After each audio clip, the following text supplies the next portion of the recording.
ওই যে রিপোর্ট নামাইতেছে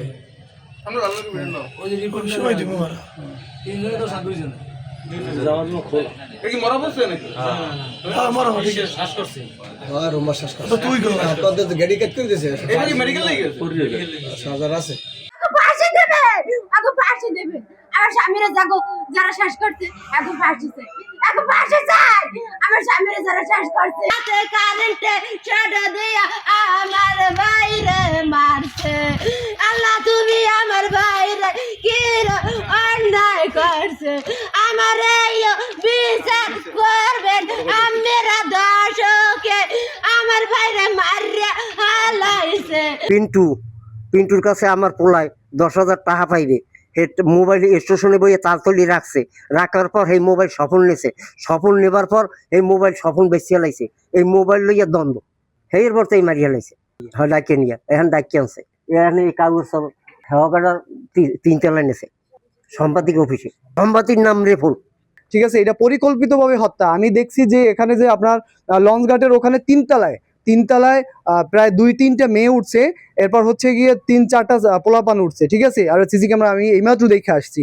তো এখানে যেটা দেখলাম আমি যে প্রায় উঠছে 11:30-11:30টার দিকে, কিন্তু ওনাকে নামাইছে 4:30টার দিকে, রাত নাকি 4:30টার দিকে নামাইছে। তো কত নিষ্ঠুরভাবে তাকে হত্যা করা হয়েছে ভাই। এই যে হাতের এই থেকে উপর অংশ মনে করেন ঝলসে গেছে। ঠিক আছে, এরপরে এখান থেকে ক্ষত আছে, পুড়ে গেছে। ঠিক আছে, বুকের উপর স্পট আছে, মাথায় আঘাত আছে, রক্ত বের হইতেছে, এখন পর্যন্ত আমি দেখে আসছি। তো আমি চাই যে ভাই আপনারা সুষ্ঠু তদন্ত করেন।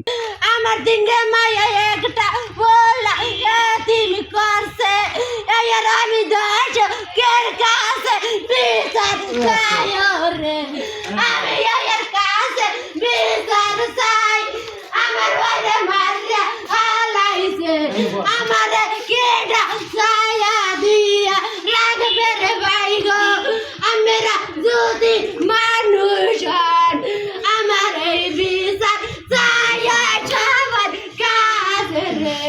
3 তলায় বইয়া এরমের কারেন্টে হাত দিয়েছে, তো হে হাতে শর্ট লাগিয়ে হে মারা গেছে, মানে ওই সময় হে পড়ে গেছে, পড়ার সাথে সাথে আমরা আনছি হসপিটাল, হ্যাঁ বই মারা গেছে। এখন তো দেখে যে হে কারেন্টে হে তো ছোট মানুষ না, যে একটা তার পাশাই হাত দেবে হে দিয়ে হে মারা যাইবে।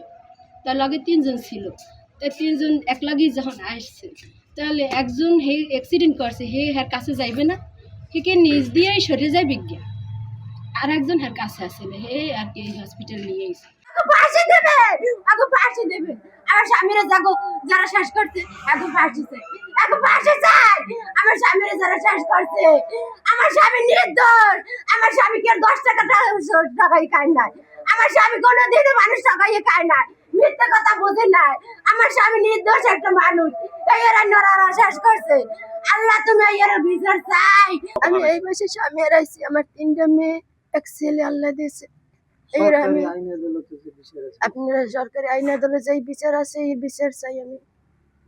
আমার স্বামী তো এই যে চলিয়ে গেছে দুনিয়ায় গুনে, আমি তো এতিম হয়ে গেছি, আমার মাই বলে এতিম হয়ে গেছে, এর আমি পূর্ণ বিচার চাই।